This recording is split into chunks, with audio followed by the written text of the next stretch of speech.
Muy bien, decíamos que estamos en la clase número 4 de radiación y ondas guiadas. El día de hoy nos vamos a concentrar básicamente en variaciones sinusoidales.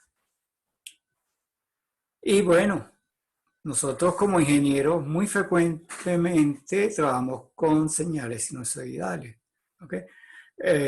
No solamente es la simplicidad matemática de una sola función, sino que sabemos también que otras señales mucho más complejas pueden ser representadas como una suma de funciones sinusoidales, una suma finita si estamos trabajando con la serie de Fourier o una suma infinita si se trata de la transformada. Un detalle importante es que estas variables sinusoidales se pueden expresar en términos de exponenciales complejas, como veremos en las próximas láminas. El hecho de que trabajemos con una forma de onda conocida nos permite reducir la complejidad de las ecuaciones de campo. Recuerden, venimos trabajando con 4 dimensiones. Si nosotros ahora tenemos una forma de onda conocida, entonces podemos trabajar con 3 dimensiones. Muy bien.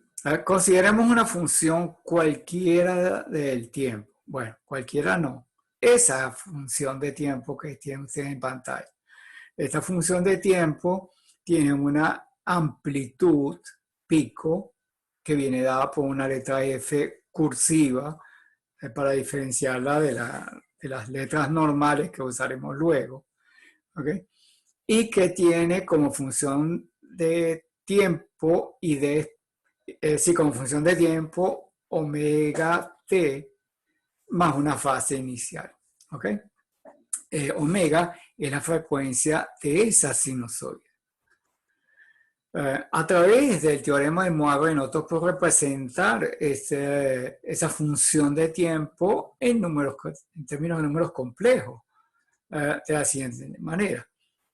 Podemos decir que el coseno es la parte real de una exponencial compleja. De manera que entonces la función f de t que teníamos escrito ahí arriba, la podemos escribir con esta f cursiva, que sería la amplitud pico, multiplicada por la parte real de e a la j omega t más phi. Y el próximo paso que vamos a hacer es que vamos a introducir la amplitud ahora dentro de la función parte real. ¿Okay? Así que entonces tendríamos lo que está indicado aquí a la derecha. Nosotros vamos a tener aquí que f de t va a ser igual a la parte real de raíz de 2 por una nueva f que vamos a definir a continuación por e a la j omega t. Fíjense ustedes que el término phi no aparece acá. ¿Por qué? Porque el término phi lo vamos a meter dentro de esta f. Por tanto, quiere decir que esta cantidad que yo estoy colocando acá ya no es un escalar, es en realidad un número complejo. ¿Okay? Tiene parte real y parte imaginaria, o más bien, si queremos decirlo, tiene un módulo y tiene una fase. ¿Okay? Una fase phi. ¿Okay?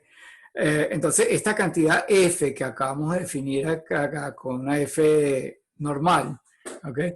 Para diferenciarla de la cursiva que teníamos antes, la vamos a denominar fasor. La razón de que utilicemos estas letras es porque la realidad la que vamos a estar utilizando constantemente de aquí para adelante. Y por esa razón, entonces, dejamos las cursivas solamente para la parte inicial, que es la parte formal de esto, pero nos conviene más las letras normales para definir los fasores. ¿Okay? Entonces, esta cantidad f que hemos definido acá, que es el fasor, la hemos definido de la siguiente manera. Hemos tomado el valor pico y lo hemos dividido por raíz de 2, porque los fasores normalmente los expresamos en términos de su valor raíz medio cuadrático. ¿Y por qué? Porque ese es el valor que nos indican los instrumentos de medición. Es decir, cuando nosotros medimos algo, el valor, el instrumento lo que me mide el valor RMS y no me mide el valor pico. ¿Okay? Entonces, hemos dividido el valor pico entre raíz de 2 para trabajar con valores efectivos y además he multiplicado por E a la J phi para indicar la fase inicial. Ok, como les decía anteriormente, cuando nosotros comenzamos a trabajar las ecuaciones de Maxwell, las cantidades físicas que nosotros trabajamos allí, el campo eléctrico, el magnético y los flujos, todos son cantidades reales. Sin embargo, la representación fasorial, como le digo, nos simplifica extraordinariamente los cálculos, nos reduce el grado de complejidad de las ecuaciones de 4 dimensiones a 3, ¿okay?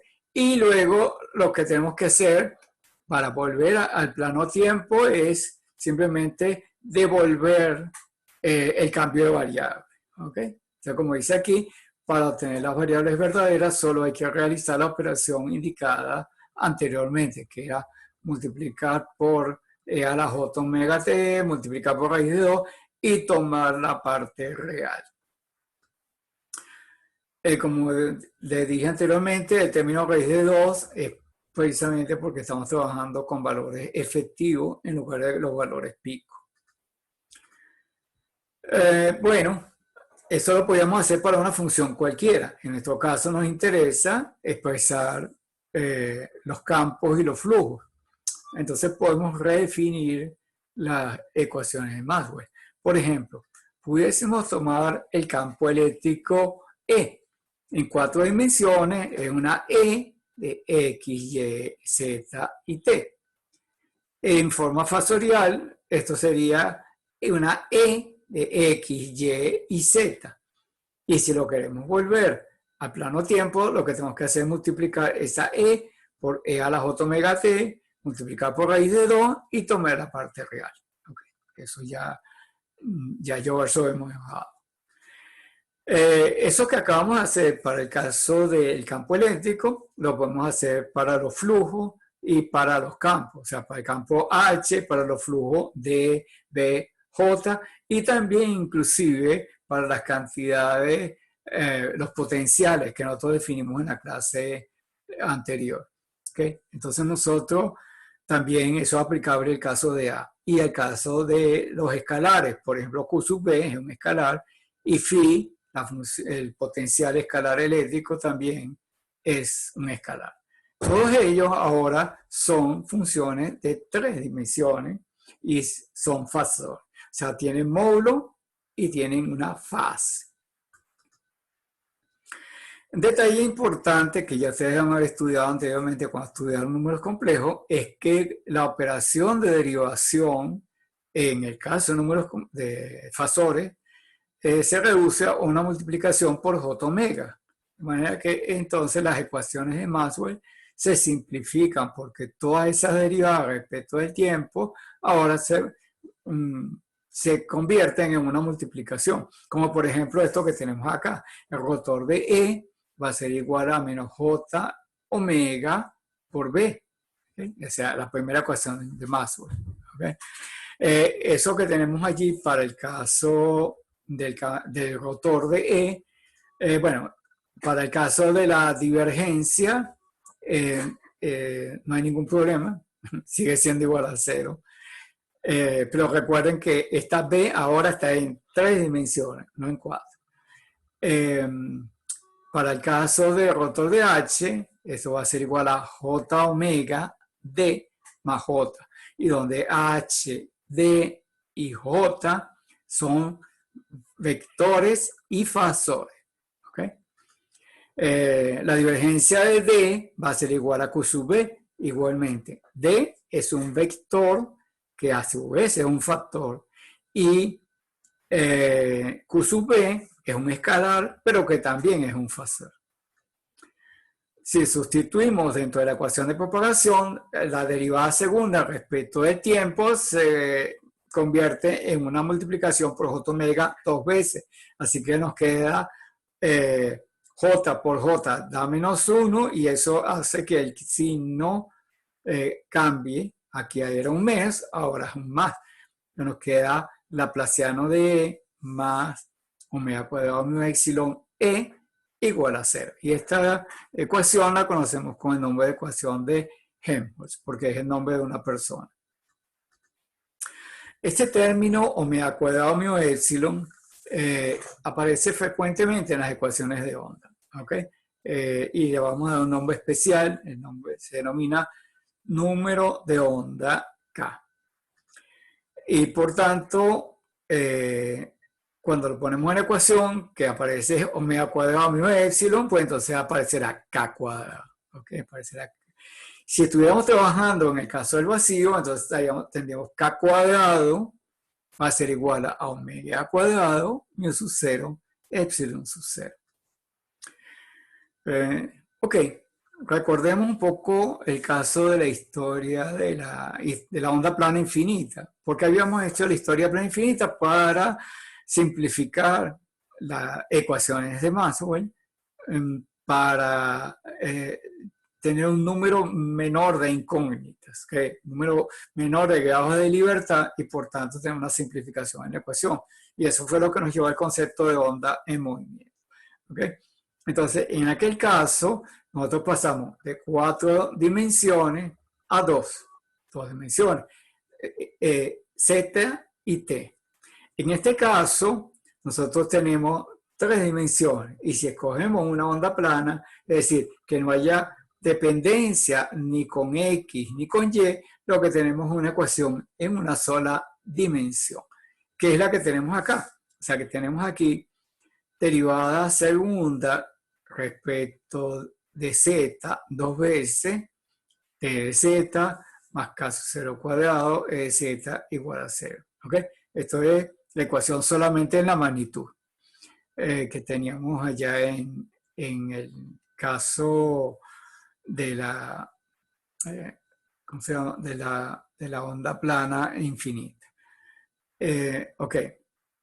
Entonces, en este caso, la derivada parcial que teníamos anteriormente con respecto del espacio y además la derivada parcial respecto del tiempo, ahora solamente tenemos una variación respecto del espacio y por tanto esta es una derivada total.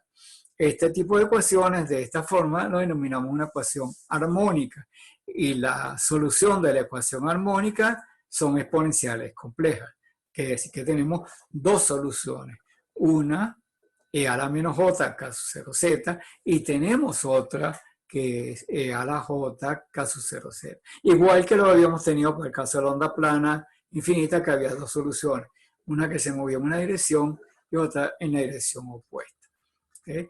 Entonces, continuando con esa misma idea, la solución general será la suma de esas dos soluciones parciales. El campo total será la suma de estos dos términos. El valor del módulo que tendríamos en el origen cuando z es igual a 0, que lo vamos a denominar eso 0 más, que va a ser un fasor, o sea, tiene módulo y ángulo. ¿Okay? Por e a la menos j k sub 0 t, por tanto esta es una onda que se mueve en el sentido positivo de la z, y todo esto está multiplicado por el vector unitario t, que es el vector que me indica la dirección del campo eléctrico en el plano transversal. Y eso mismo también para el caso de la onda que está en el lado derecho, es decir, la onda que está aquí, esta es la onda progresiva, la que se mueve en el sentido positivo de las z, y esta que está aquí es la onda regresiva, la que va en el sentido negativo. ¿Okay? La dirección indicada por este vector t en el plano transversal es lo que vamos a denominar polarización. Y para el caso particular que estamos considerando ahorita, decimos que esta onda tiene polarización plana o lineal, mejor dicho. Eso en una clase posterior veremos de dónde vienen estos nombres. ¿Okay? Este nombre de polarización plana.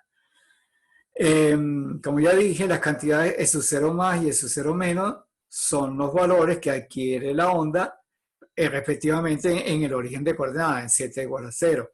Pero recuerden, eso tiene módulo y fase.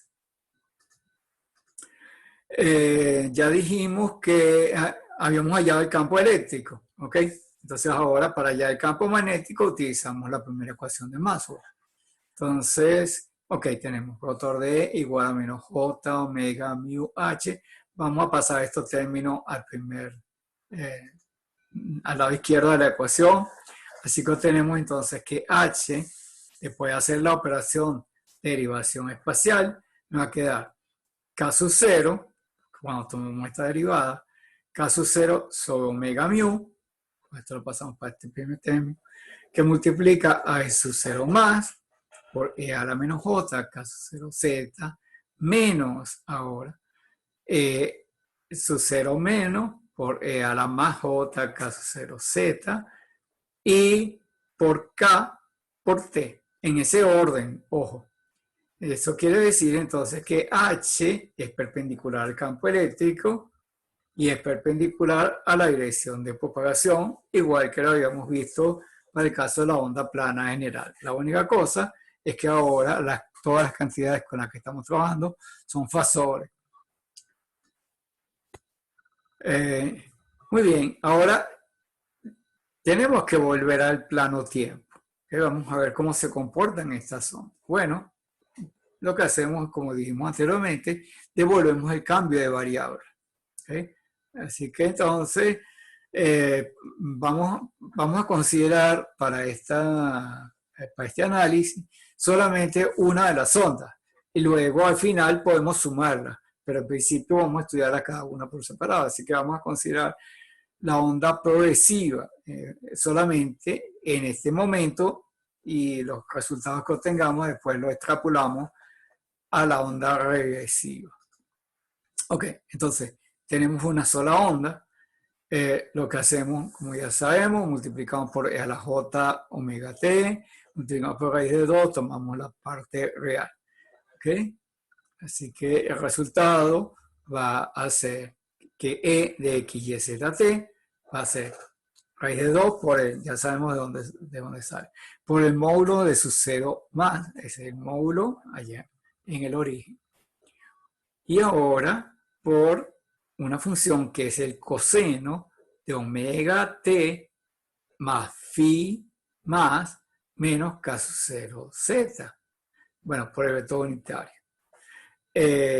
Entonces, me interesa estudiar ese comportamiento de esa función coseno con esos argumentos. Entonces, bueno, vamos a hacer lo siguiente. Ok, aquí tengo el coseno, lo voy a escribir abajo. Vamos a expandir K sub 0. Estamos asumiendo que estamos en espacio libre. Los resultados después los vamos a extrapolar al caso de medios cualquiera. Pero por el momento estamos en espacio libre. Así que entonces extrapolamos esto, expandimos K sub 0, que va a ser entonces omega por raíz de mu sub 0, epsilon sub 0, dentro de esta expresión. Fíjense que aparece un término omega, que es común en ambos términos. Vamos a sacar los factores comunes. Así que nos queda nos queda coseno de phi más, el valor inicial, cualquiera que sea, más omega por la diferencia de t menos raíz de mu sub 0, epsilon sub 0, z. O sea, eso tiene exactamente la misma forma que nosotros habíamos obtenido en las primeras clases. Es decir, para la onda plana infinita teníamos que era una función, recuerden las condiciones de aquella. La función, por ejemplo, era f sub 2, en el caso de la onda progresiva, y la función tenía que ser continua con primera y segunda derivadas continuas. El coseno es continuo y tiene primera y segunda derivada continua, o sea que cumple con las condiciones de aquella función. Y el argumento será la diferencia del tiempo menos el espacio dividido por una velocidad. ¿Okay? Recuerden que raíz de mu sub 0 epsilon sub 0 es el inverso de la velocidad de propagación. Ok, entonces lo que vamos a hacer para entender el funcionamiento de esto, ya que esto depende del tiempo y del espacio, vamos a estudiar el comportamiento de cada una por separado. En principio vamos a estudiar entonces el comportamiento temporal, es decir, vamos a fijar la Z, ¿ok? Fijamos un punto en el espacio y en ese punto observamos cómo varía la señal en el tiempo. Bueno, la gráfica que obtenemos sería esta que está aquí. Entonces, en el eje horizontal tenemos tiempo y tenemos una función sinusoidal. Y un detalle importante que ya sabemos es que la función sinusoidal se repite a sí misma, una función periódica. De hecho, la distancia entre dos puntos homólogos, como por ejemplo estas dos caretas que están aquí, o estos cruces por cero, o cualquier otra cosa, ¿verdad?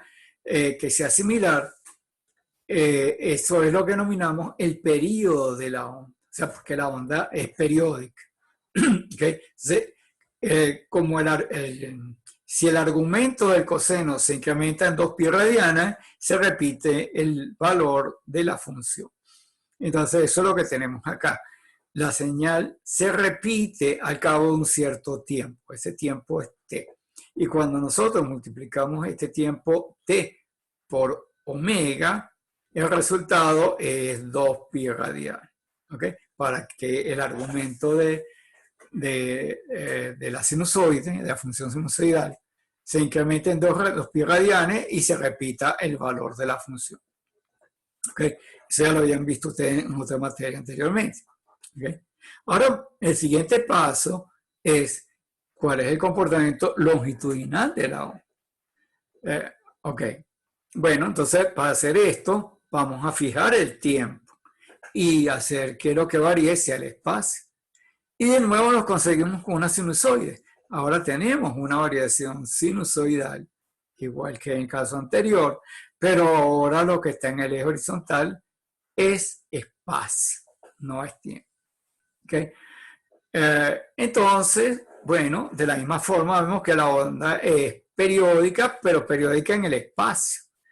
Hay una distancia a la cual se repite la forma de la onda, se repite el valor del coseno.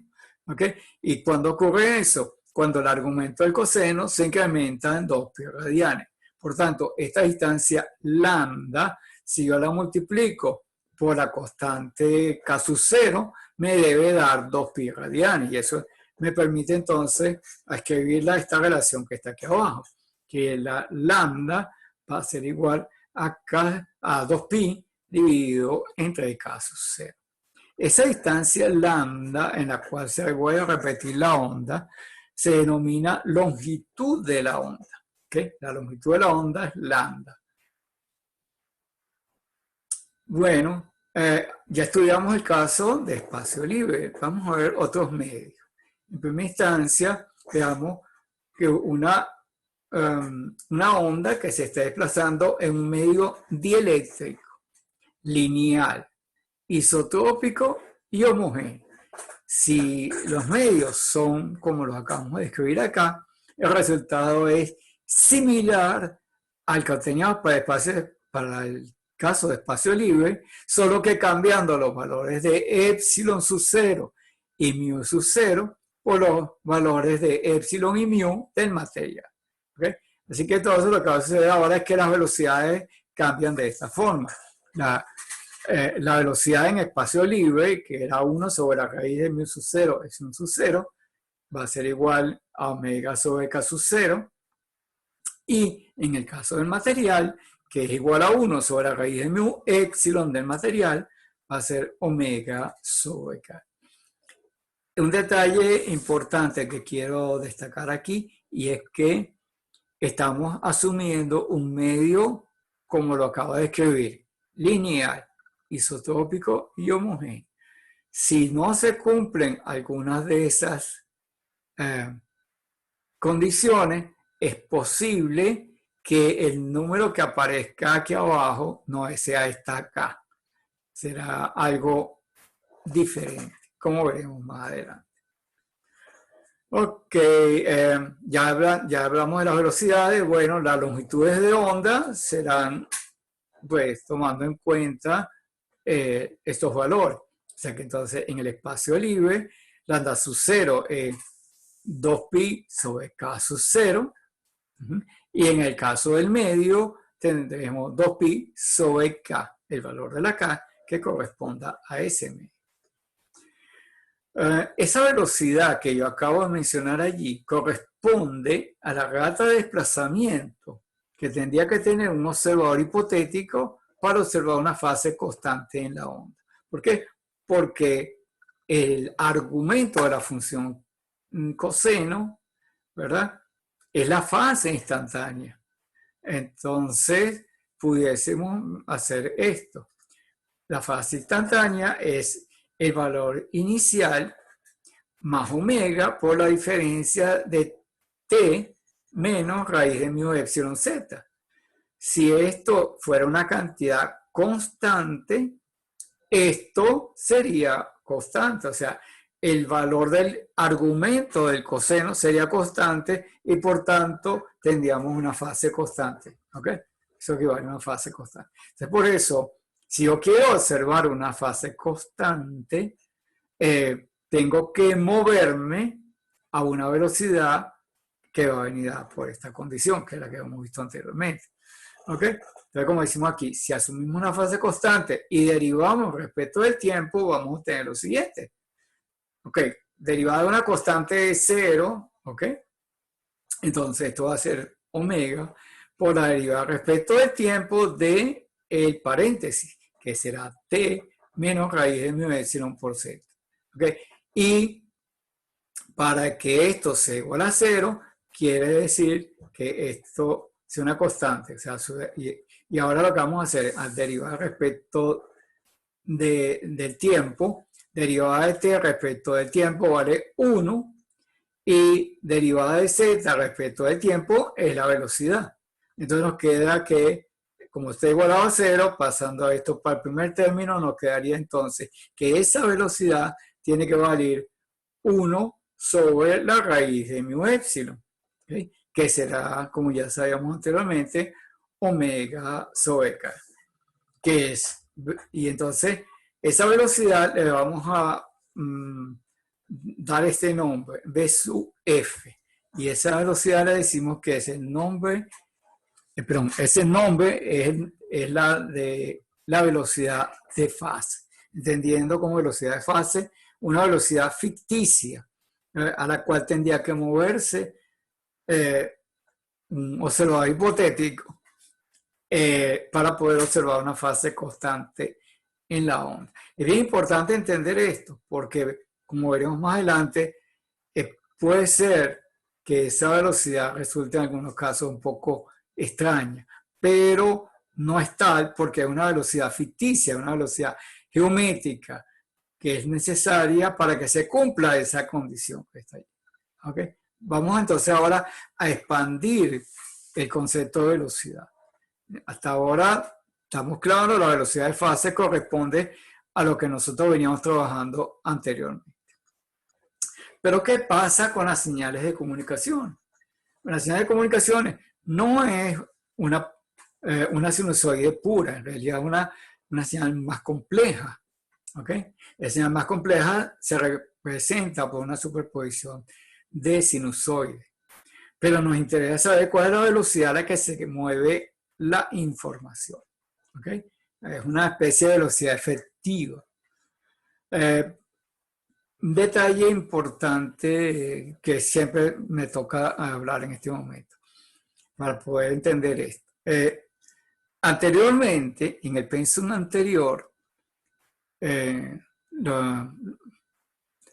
radiación y ondas guiadas estaba en un semestre más arriba de comunicaciones 1. Entonces, ¿qué sucede? Que cuando los alumnos llegaban a radiaciones ya tenían conceptos de comunicaciones 1. Con el nuevo pensum sucede que quedaron en el mismo semestre. Por tanto, sucede que yo no me puedo considerar que los estudiantes sepan de qué estoy hablando si estoy hablando de modulación, por ejemplo, porque no lo deben haber visto en comunicaciones todavía. Ok, entonces vamos a explicar por qué estudiamos radiación y onda guiada. Las señales que nosotros utilizamos para comunicarnos, ¿verdad? Esas señales pueden ser de muy distintas formas. Pueden ser voz, pueden ser video, pueden ser datos. ¿Okay? Esas señales no son capaces de moverse en el medio de transmisión por sí mismas. La explicación se la van a dar en comunicaciones. Pero el detalle importante es que su frecuencia es baja. Esas señales constituyen lo que denominamos la banda base. La banda base, entonces, es necesario trasladarla en frecuencia. Para eso hacemos uso de una señal de alta frecuencia, que sí es la que se va a desplazar en el medio, y esa señal de alta frecuencia, ¿okay?, recibe la señal de banda base a través de un proceso que denominamos modulación. Por tanto, entonces ahora vamos a darle nombre a estas señales. La señal de alta frecuencia le vamos a dar el nombre de portadora. La señal de baja frecuencia, la señal de banda base, le vamos a dar el nombre de moduladora. Y el proceso por el cual la señal de banda base es incorporada a la señal portadora lo denominamos modulación.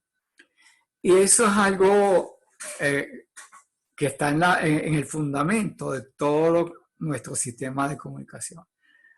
Por ejemplo, para darles a ustedes una idea de qué estoy hablando. Estoy hablando ahorita desde mi CHAC, que es como se llama la estación de radio de un radioaficionado, porque yo soy radioaficionado.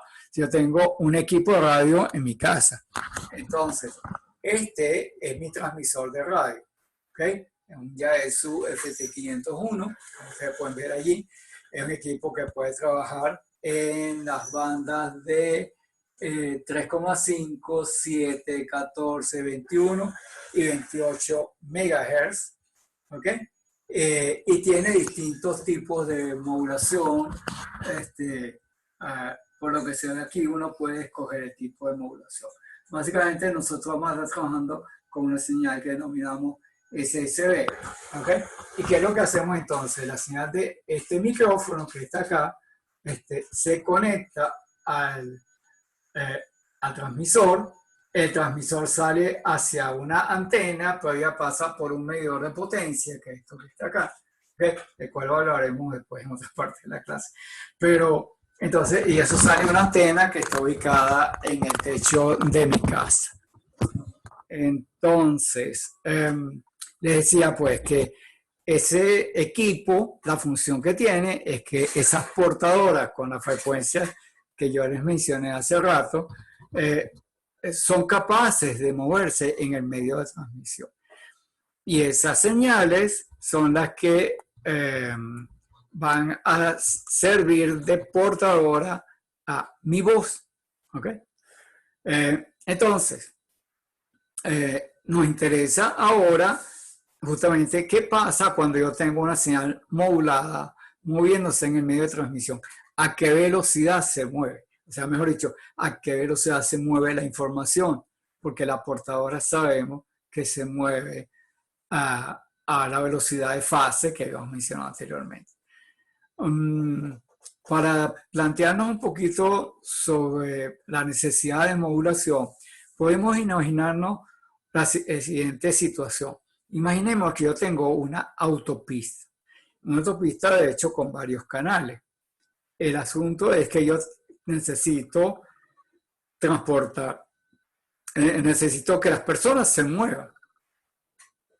Una persona se quiere mover de una parte a otra.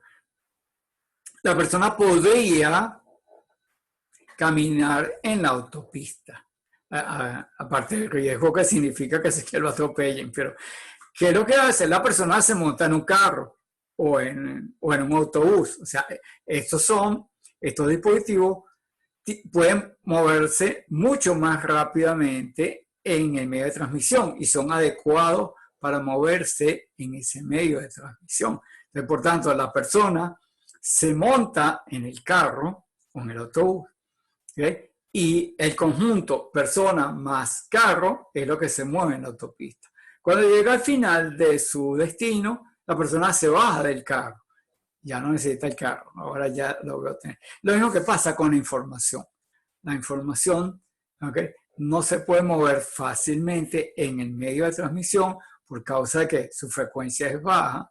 Necesita un auxiliar, que es en este caso la onda portadora, que es la que se mueve en el medio de transmisión. Y esas portadoras son capaces de moverse en distintas frecuencias que pudiéramos, desde el punto de vista de la autopista, considerarlo los distintos canales. O sea, hay un canal donde van los carros, digamos, lentos, otros van más rápido, etc. Hay varios canales en la autopista. En el medio de transmisión hay varios canales también. Utilizaremos el término canales para indicar porciones distintas del espectro en el cual se mueven estas señales. Y el resto se los contarán en Comunicaciones 1, porque lo que me interesa en este momento es seguir con radiación. Ok, entonces consideremos un caso muy particular por cuestiones de sencillez. Okay. Vamos a considerar que el tipo de modulación que yo utilizo es una modulación de amplitud de doble banda lateral. ¿Okay? Es decir, esta señal solamente va a constituir de dos sinusoides, dos bandas laterales. ¿Okay? Pero luego eso lo podemos extender a un mayor número a una señal más compleja que tenga un mayor número de bandas laterales. ¿Okay? Bueno, entonces, ¿cómo es una señal AM-DSB? Una señal AM-DSB podríamos representarla, por ejemplo, de esta forma. ¿Okay? Una función del tiempo que tiene una cierta amplitud a su C y que es el producto de dos cosenos. Tengo un coseno omega sub CT, que es la señal de alta frecuencia que es capaz de moverse en el medio de transmisión. ¿Okay? Y tengo un coseno omega sub MT, que es la señal de baja frecuencia. Entonces la señal de alta frecuencia tiene una C de carrier, ¿okay? Es la portadora. Y la señal de baja frecuencia tiene un DC M para indicar que es la señal moduladora. Ok. El producto de dos funciones trigonométricas sabemos que lo podemos convertir a una suma de dos funciones trigonométricas. ¿Okay? Por ejemplo, podemos escribirlo de esta manera. Esa misma función anterior va a ser igual a un medio de A sub C por el coseno de omega sub C menos omega sub MT, ese es un primer término, más un segundo término en el cual en lugar de una diferencia tengo una suma. Fíjense que no está presente ninguna de las frecuencias anteriores por separado. Es decir, no está omega sub C ni omega sub M. Esta es la suma o la combinación lineal de ellas. En un caso tengo una frecuencia que es la diferencia omega sub C menos omega sub M, y ese le vamos a dar el nombre de banda lateral inferior. Y por otro lado tenemos la suma de las dos frecuencias. Esa nueva frecuencia la vamos a dar el nombre de banda lateral superior. En el caso de sinusoides son frecuencias únicas, pero en el caso de señales más complejas vamos a ver que eso en realidad es una señal mucho más densa. ¿Okay?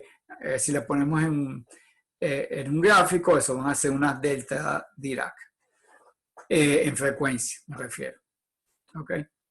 Bueno, entonces, como dice acá, la señal total es una superposición de dos sinusoides de frecuencias distintas. ¿Okay? Con los nombres que ya le dimos anteriormente. Esas señales podemos considerar que se mueven independientemente en el medio de transmisión porque estamos asumiendo que el medio es lineal. Ok, entonces ahora veamos. Estas dos sinusoides se desplazan en el medio y cada una va a tener una constante de propagación distinta. La constante K va a ser diferente porque las omegas son distintas. ¿Okay? En el caso de espacio libre habíamos visto hace unas pocas láminas que ese número de onda acá, esa constante, era directamente proporcional a la frecuencia. Sin embargo, en medios reales es posible que la dependencia no sea tan simple, no sea una dependencia lineal, sino que puede tener un comportamiento más general. ¿Okay? Entonces, lo que vamos a hacer es lo siguiente, vamos a aplicar una expansión en serie de Taylor alrededor de la frecuencia de la portadora, porque estamos asumiendo que la señal moduladora es mucho más pequeña que la frecuencia de la portadora. Entonces, si esto es así, alrededor de la frecuencia omega sub c, podemos hacer una expansión de Taylor, ¿ok? Y diríamos entonces que el valor de la K para la banda lateral inferior, que le damos el nombre aquí de K sub L, ¿verdad? Será la K a la frecuencia omega sub C menos omega sub M. Y eso será aproximadamente, y entonces utilizo la serie de Taylor. Entonces diría, sería el valor a la frecuencia de la portadora menos la separación, que va a ser omega sub M, por la derivada de K respecto de omega, más otros términos de orden superior, que en este caso los vamos a obviar. ¿Okay? Por eso vemos que esto es un signo de aproximadamente igual. Bueno, eso también lo podemos hacer para la banda lateral superior. ¿Okay? La K sub U va a ser igual al valor de la K a la frecuencia suma, que va a ser el valor a la frecuencia de la portadora más, en este caso, anteriormente era menos, ahora es más omega sub M, que es la separación de la banda lateral con respecto a la portadora por la derivada de K respecto de omega más. Los subíndices son tomados del inglés, ¿ok? Muy frecuente que la banda lateral inferior lo llamamos lower sideband y la U es de upper sideband. ¿Okay? De hecho, si quiero compararlo con mi equipo de radio, ¿okay? Mi equipo de radio trabaja no con dos bandas laterales, sino con una sola de ellas. Eso se llama SSB. ¿Okay? Lo pueden ver ahí, ¿okay? Entonces, yo puedo escoger con un botón si quiero la banda lateral superior o la inferior. Aquí ustedes van a ver que aparece con una letra N y una letra R. Es porque en algunas bandas se acostumbra a transmitir en la banda lateral inferior y en otras en la banda lateral superior. Y eso es lo que llamamos la configuración normal. La configuración inversa, R, es cuando yo utilizo banda lateral superior en una banda donde debería estar utilizando la banda lateral inferior. ¿Okay? Eso simplemente para aclarar de dónde salen esas letras R y S. Por ejemplo, normalmente en la banda de 40 metros, que es la banda de 7 MHz, normalmente nosotros transmitimos con la banda lateral inferior. Pero en la banda de 20 metros, que es la de 14 MHz, trabajamos con banda lateral superior, normalmente. Si yo le doy al botón ese, yo invierto la situación. Y entonces puedo transmitir en la otra banda lateral, si fuese necesario. ¿Ok? Ok. Entonces, estos resultados que acabamos de tener aquí los sustituimos en la ecuación temporal, pero ahora tomando en cuenta que hay una distancia recorrida, es decir, estos valores de K que acabamos de tener acá, ¿dónde está? Aquí. Okay. Estos valores de K sub L y K sub U tienen que ser multiplicados por la distancia Z que hemos recorrido. Entonces, eso estará afectando la fase instantánea del coseno. Okay. Vamos a la siguiente gráfica. Entonces, tendríamos que el valor de la función que corresponde a la onda a MDSB, pero ahora a la distancia Z va a ser igual a el mismo coeficiente, coseno de omega sub t menos omega sub mt, que es la frecuencia de la banda lateral inferior, ¿okay?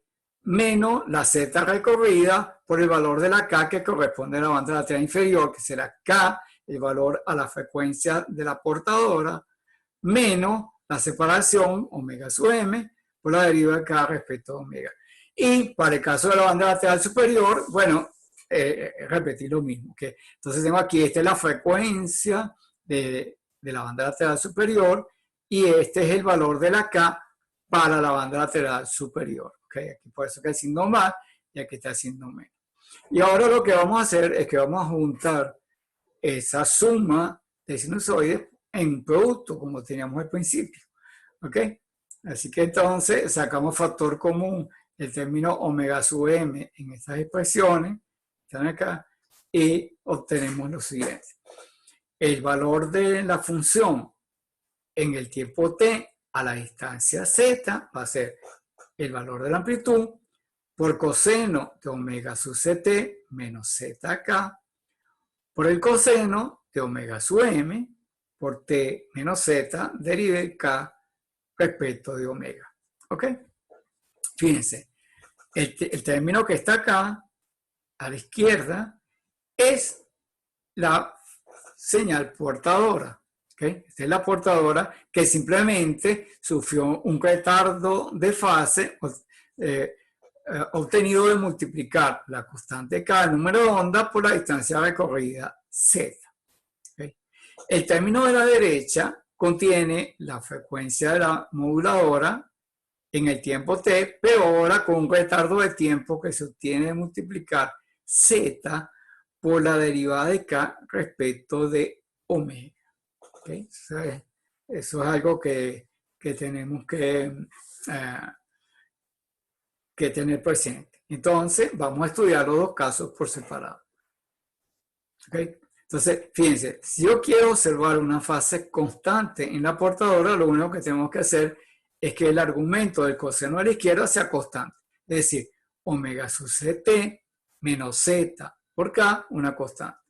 Y si derivamos respecto del tiempo, entonces nos quedaría omega sub c menos z, perdón, omega sub c menos derivada de z respecto del tiempo por k. ¿Okay? Igual a 0. Entonces de ahí nosotros podemos obtener cuánto vale la derivada de z respecto del tiempo, que va a ser omega sub t dividido por k. Omega sub c dividido por k. Esa es la velocidad de fase que nosotros habíamos definido anteriormente. ¿Ok? Así que no hay ningún cambio. Pero ahora veamos el siguiente término.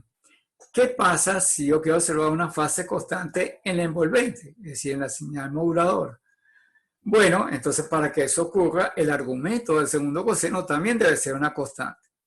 Igualito, derivada de una constante igual a 0 y igualamos los distintos términos y obtenemos finalmente una velocidad, que será la derivada de z respecto del tiempo para observar una fase constante en la envolvente y eso va a valer 1 sobre la derivada de k respecto a omega.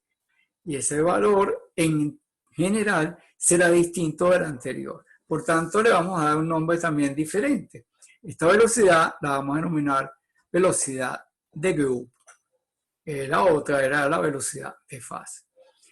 Un detalle es que adicionalmente podemos, usando argumentos físicos, nosotros podemos demostrar que a su vez esta es la velocidad a la cual se mueve la energía en el medio. O sea, lo que tenemos que hacer es tomar el vector de Poynting y observar entonces su emanación y vamos a ver que allí llegamos a ver cuál es la velocidad a la cual se propaga la energía en el medio y corresponde justamente a la velocidad de grupo.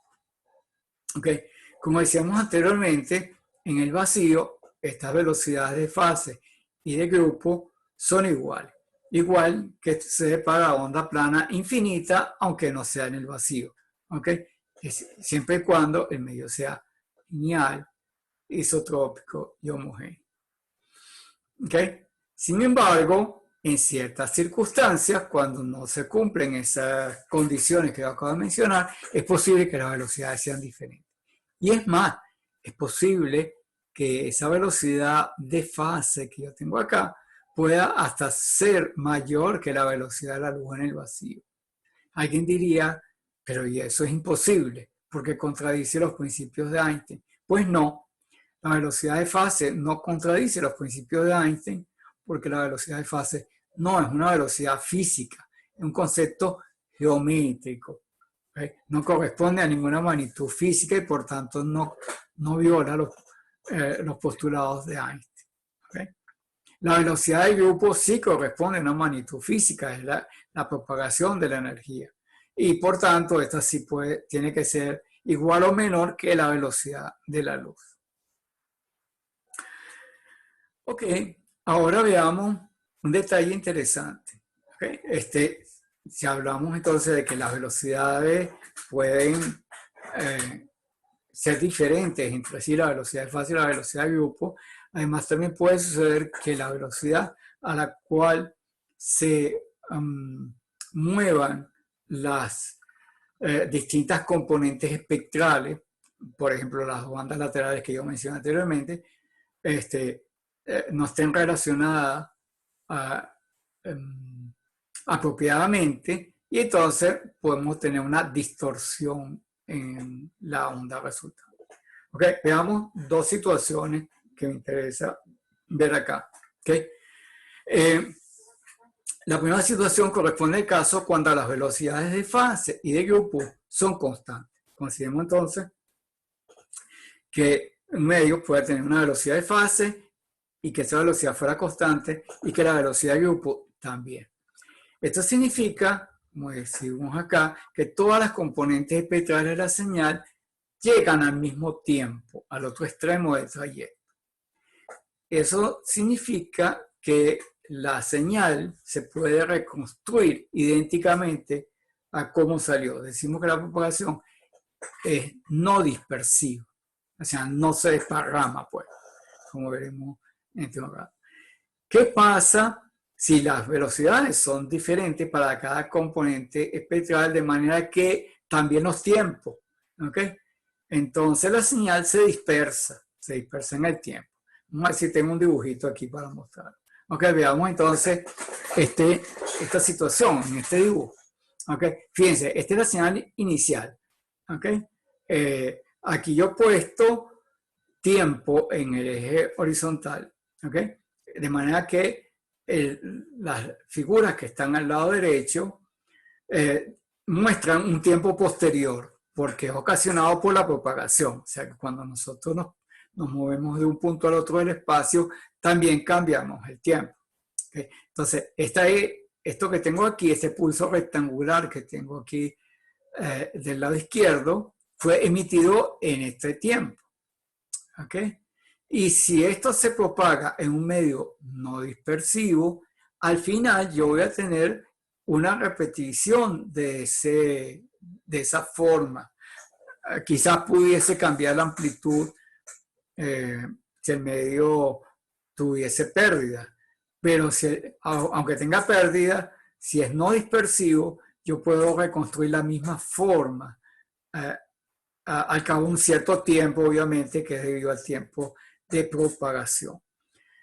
Pero si el medio fuera dispersivo, ¿okay? O sea, si sucede que la derivada de K respecto a omega no es una constante, entonces lo que va a suceder es que las distintas componentes espectrales van a tardar tiempos distintos en recorrer el mismo espacio. Y por tanto lo que va a suceder es que algunas van a llegar primero y otras van a llegar más tarde. De manera que entonces cuando yo reconstruya la forma de onda, no es una réplica idéntica de la señal original como si sucedía con el medio no dispersivo. Entonces eso es algo que también ustedes van a ver en comunicaciones 1, cuando vean eso de medio no dispersivo y medio dispersivo, pero para mí es importante introducirlo acá en radiación ondas guiadas, porque cuando diseñemos nuestros mecanismos de transmisión, tenemos que tener cuidado con estos términos. ¿Ok? El principal problema que nos ocurre cuando el medio es dispersivo es que existe la probabilidad de que las señales se interfieran entre sí. Eso lo denominamos interferencia intersimbólica. Aunque no tengo un dibujo hecho acá para ilustrarlo, porque no era la intención, de todas maneras puedo adelantarles un poco las cosas. Imagínense que en lugar de ser un solo pulso, el que yo tengo acá, fueran dos pulsos. ¿Ok? En transmisión de datos, yo tengo muchos pulsos que transmitir. Entonces, ¿qué es lo que va a suceder? Si el medio es no dispersivo, de este lado yo voy a tener dos pulsos perfectamente separados uno del otro. Pero si el medio es dispersivo, lo que va a suceder es que los dos pulsos se van a interferir unos con otros. Y puede ser que a lo mejor no se puedan distinguir dos pulsos. A lo mejor si la interferencia es muy grande, el receptor probablemente lo que va a ver es un solo pulso, no dos. Por tanto, hemos perdido información. ¿Okay? Eso se llama interferencia intersimbólica y es parte de las cosas que nosotros como ingenieros de telecomunicaciones tenemos que tomar en cuenta cuando diseñamos nuestros medios de transmisión para evitar esa interferencia, porque si no, se nos destruye la información y no sirve para nada. ¿Okay? Eso es, entre otras cosas, eso va a limitar la velocidad a la cual nosotros podemos mandar los datos. ¿Okay? Si los datos se transmiten a alta velocidad, significa que hay muchos pulsos por segundo. Eso quiere decir que los pulsos van a estar muy juntos.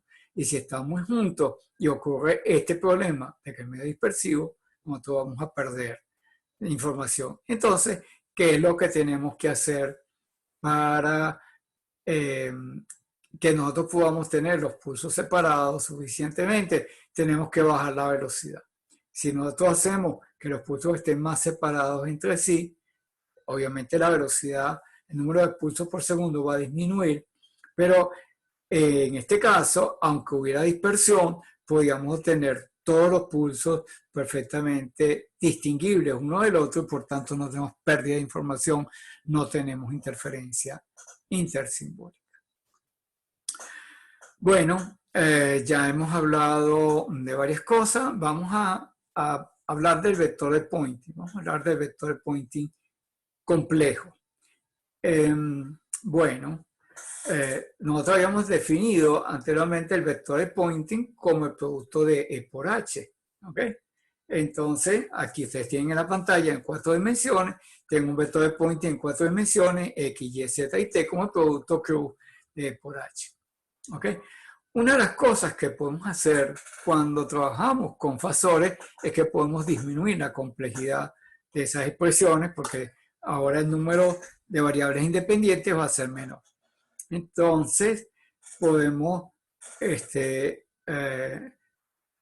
definir un vector de Poynting que sea también una cantidad compleja obtenida de los vectores y H, ¿ok? Y sobre todo el detalle importante con esto es que el resultado que obtenemos acá va a ser compatible con lo que nos entregan nuestros instrumentos de medición, ¿ok? Entonces, los instrumentos de medición para los campos E y H marcarían valor RMS y en el caso de la potencia es la potencia media irradiada. ¿Okay? Yo les decía hace rato que mi transmisor antes de ir a la antena pasa por un medidor de potencia, así que entonces cuando yo estoy transmitiendo tengo ese perolito que está allí, me está indicando cuánta potencia estoy entregando a la antena y es una potencia media. Bueno, el volumen de la voz baja un poco cuando alejo el micrófono. Espero que haya podido haber escuchado lo que dije. Ok, entonces, densidad de potencia media. Bueno, ¿cómo tenemos la densidad de potencia media? Que le ponemos con estos corchetes triangulares acá. Bueno, lo tenemos de integrar la potencia instantánea a lo largo de un periodo, ya que la señal es sinusoidal, y dividimos el resultado por la duración de dicho periodo. ¿Okay? Así que entonces si hacemos esto para el caso de la señal sinusoidal que tenemos allí, el resultado va a ser un medio de E máxima por H máxima por el coseno de phi sub E menos phi sub H. ¿Okay? Los resultados, por cierto, están en el libro de texto. Aquí yo me fui directamente, o sea, perdón, el proceso. Aquí me fui directamente al resultado. Aprovecho siempre de recordarles, estudien para el examen por el libro de texto, no por las láminas. Las láminas tienen menos información que el libro de texto, pero simplemente es una guía para la conversación que yo tengo con ustedes. La idea no es que yo repita aquí el libro de texto. Las láminas solamente son unos tips que me dicen por dónde es que tengo yo que orientar la conversación. ¿Ok? Así que entonces, volviendo sobre esto. En el libro está la deducción paso por paso de cómo se halla esto. Pero al final de cuentas, esto es algo que ustedes también deben haber hecho en la materia anterior de campos electromagnéticos. Ok. El problema es que esta expresión produce el valor correcto promedio, pero no tiene el problema de que no se puede expresar directamente en términos de las cantidades fasoriales que estamos trabajando ahorita. Fíjense que aparecen, son los valores pico, ¿ok? Tanto del campo eléctrico como del campo magnético. ¿Ok? La otra cosa es que es el valor medio de la potencia real que tenemos acá, que está siendo irradiada. ¿Ok? Pero la energía almacenada en los campos se pierde en esa definición. ¿Por qué? Porque se promedia a lo largo del periodo. O sea, en medio periodo la energía, digamos, es positiva y en el otro medio periodo es negativa y en el promedio da cero. Entonces se pierde la información de la energía almacenada. Entonces, lo que vamos a hacer a continuación es definir un vector de Poynting complejo, un poquito diferente. ¿Okay? Entonces, lo que vamos a hacer es lo siguiente. Vamos a definir un vector de Poynting S de X, Y, Z como el producto vectorial de E de X, Y, Z por H conjugada de X, Y, Z. ¿Ok? Detalle importante. E de X, Y, Z es un fasor. H conjugada también es un fasor. Pero el vector de Poynting no es un fasor en el sentido estricto de la palabra. ¿Ok? Como veremos más adelante, en realidad es un número complejo, bueno, un vector, pero que es un número complejo que tiene parte real, parte imaginaria, que me interesa mucho, esa parte real, esa parte imaginaria, pero no puede ser convertido al tiempo de la forma tradicional, llamémoslo así, de multiplicar por E a la J omega D y tomar la parte real de eso. ¿Okay? Entonces, lo que vamos a hacer ahora, entonces, como decía, este es un número complejo, tiene parte real y parte imaginaria. Tomemos la parte real del vector que está aquí. ¿Okay? La parte real de S será la parte real de E por H y que lo que va a hacer esto es el módulo de esto por el módulo de esto por el coseno, perdón, sí, por el coseno del ángulo que está entre ellos, ¿verdad? Entonces esto va a ser, sí, porque yo me enredé aquí por lo del conducto vectorial, pero en realidad es E por H conjugado. Entonces, cuando yo hago esto es la parte real de E por H por E a la J phi sub E menos phi sub H. ¿Okay? Eso que está aquí, entonces finalmente va a ser un medio de la parte, del valor pico del campo eléctrico por el valor pico del campo magnético, o sea, todavía seguimos manteniendo el producto cross aquí. El un medio viene por 1 sobre raíz de 2 por 1 sobre raíz de 2, ya ustedes saben, y la parte real de este exponencial es este coseno. El coseno de phi sub e menos phi sub h. Es decir, que es el mismo resultado que teníamos anteriormente. ¿Okay? Sin hacer la integral. Aquí no usamos la integral. Aquí obtenemos directamente el producto de los complejos. Ok, ahora el siguiente punto es lo siguiente. Vamos a tratar de darle un sentido a este vector de Poynting. Vamos a introducir entonces el término de la emanación. Bueno, la emanación de potencia, en este caso, en watts por metro cúbico, que se emite desde un punto en el espacio, es la divergencia del vector de Poynting. ¿Ok? O sea que yo pudiese utilizar esto para relacionarme con los campos.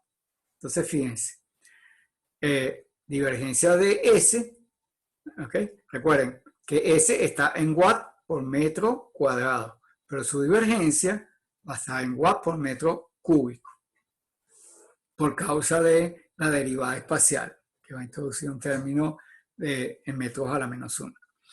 Entonces, esto va a ser la divergencia de E por H.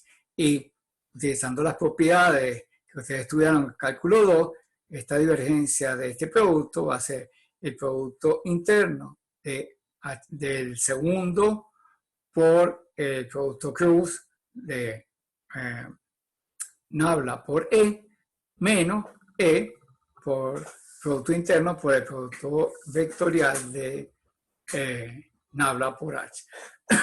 Que ya ustedes saben, estos son los rotores. ¿Okay?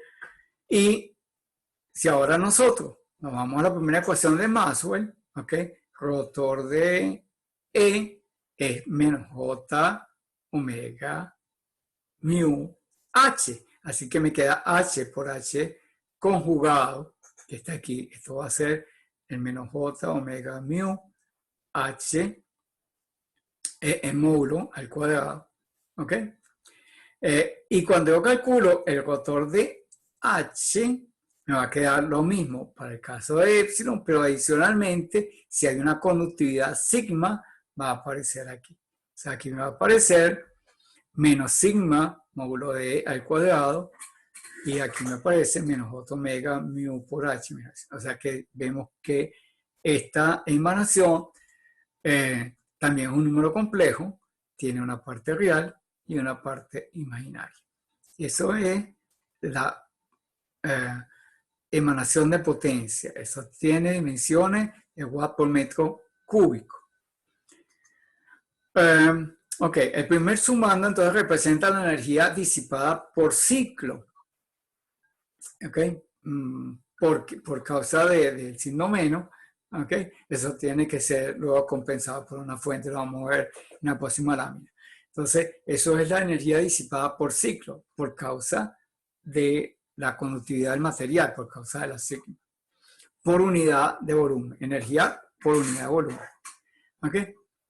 El segundo sumando, bueno, lo que hacemos es que lo sustituimos en términos de los valores máximos, y nos queda entonces que la parte imaginaria de ese vector de Poynting complejo va a valer menos J, 4 pi sobre T, el periodo, por un medio de mu por H máximo menos un medio de mu, de epsilon por E máximo.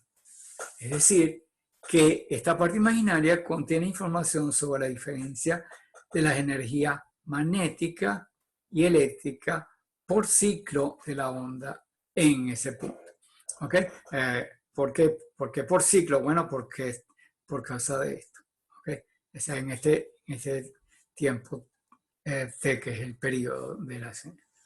Bien. Esos son los valores puntuales. Vamos a ver ahora un poquito más grande esto. El tema es que, si recordamos un poco de la física, un postulado fundamental es que la energía ni se crea ni se destruye, solo se transforma. Por tanto, si hay una emanación sobre un volumen dado, eso quiere decir que la potencia debe ser aportada por una fuente. O sea que hay una fuente en ese punto y tenemos que balancear la energía que es producida por la fuente con la que está siendo emanada por esa divergencia que nosotros planteamos ayer. Entonces, la ecuación de balance sería esta. P sub S igual a P sub F más P sub D más J omega, omega sub E menos omega sub M. Eso, ¿dónde está? P sub S es la potencia que aporta la fuente. ¿Okay? La S es su índice, S de source. Entonces, P sub S es la potencia que aporta la fuente. Y que del lado derecho, ¿qué tenemos? P sub F es la potencia del campo. ¿Okay? P sub F es la potencia electromagnética promedio que emana el campo. P sub D es la potencia disipada como calor. Y el término de la derecha, ¿okay?, son las energías almacenadas en los campos eléctricos y magnéticos por ciclo. ¿Okay? La diferencia de ellas dos. Con respecto a lo que yo decía hace un rato para mi transmisión de radio, pero también es aplicable más fácilmente para ustedes verlo en su celular. Hay una energía que viene de la fuente. Nuestra fuente primaria es la pila que está dentro del celular. Esa aporta una energía. A través de los circuitos que están adentro, esa energía DC se convierte en la señal de alta frecuencia de que hablamos hace rato. ¿Okay? Y entonces esa fuente es producida por el amplificador que está dentro del celular. Y esa es aplicada a una antena. Y por tanto, eso que sale, ¿okay?, la energía que es aportada por el transmisor del celular, es entregada luego al aire a través de la antena. Y eso tenemos una potencia electromagnética, que sería esta P sub F que está aquí, es lo que sale al aire. Es posible que pueda haber una cierta potencia disipada en el medio que nos rodea, e inclusive también en la antena, ¿okay?, del celular. Y además hay una cierta cantidad de energía almacenada en campos eléctricos y magnéticos alrededor de esa antena, y eso va a tener importancia más adelante en otra clase. Pero por un momento se puede imaginar que esto que está aquí es lo que está sucediendo en su celular. Es decir, tengo una potencia producida por una fuente. ¿Okay? Esa potencia, si no hay pila, el celular no funciona. ¿Okay? La potencia es aportada por la pila. Esa potencia DC se convierte en potencia AC en los osciladores que están adentro de la modulación. Y finalmente, esa fuente, la nueva fuente que tengo aquí, es una fuente de una señal de alta frecuencia, entrega esta energía al aire, y la que estamos teniendo en el aire es esta P sub F. Okay, esta P sub F es la potencia electromagnética que sale al aire y la que se va a propagar hasta el otro extremo, ¿okay?, para lograr las comunicaciones. Bueno, veamos por ejemplo entonces cuánto vale esto en el caso de espacio libre. Bueno, en el caso de espacio libre no hay S, por tanto no hay disipación. ¿Okay? No hay disipación. Y además sucede que el campo eléctrico y el campo magnético están relacionados entre sí a través de la impedancia intrínseca del medio. Y esa impedancia intrínseca es un número real. ¿Okay? Así que cuando yo tome cuando yo calcule el H conjugado acá, yo voy a conseguirme que eso va a ser igual a E conjugado, ¿ok?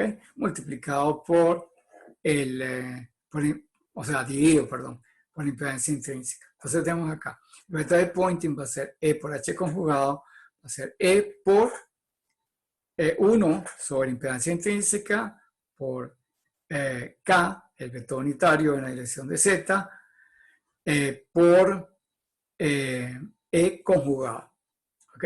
Y entonces finalmente esto me va a quedar como en este producto que está acá como es transversal y es perpendicular acá y también aquí, entonces el resultado de esto finalmente va a ser el producto interno de E por 1 sobre esta 0 por E conjugado en la dirección de K, la dirección de propagación. Y E por E conjugado es simplemente módulo de E al cuadrado. Así que entonces nos queda que S va a ser igual a S, perdón, va a ser igual a E al cuadrado dividido por la impedancia intrínseca en la dirección de propagación. Muy bien.